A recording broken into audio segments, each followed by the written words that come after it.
Praise the Lord.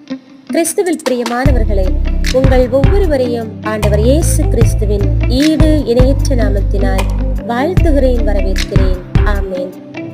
இன்றைய நாளுக்கான இறைவார்த்தை உணவு தொடக்க நூல் 15:1.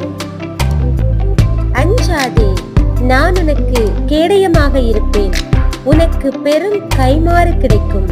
ஆமென். கிறிஸ்துவில் பிரியமானவர்களே, இன்றைக்கான இறைவார்த்தையின் மூலம் நமக்கு ஆண்டவர் தருகின்ற நல்வாக்கு அஞ்சாதே என்று கூறுகின்றார். பயப்படாதிருங்கள் என்று கூறுகின்றார். இயேசுவில் பிரியமானவர்களே, அவரே நமக்கு கேடயமாக இருப்பார் என்று பெரும் கைமாறு நமக்கு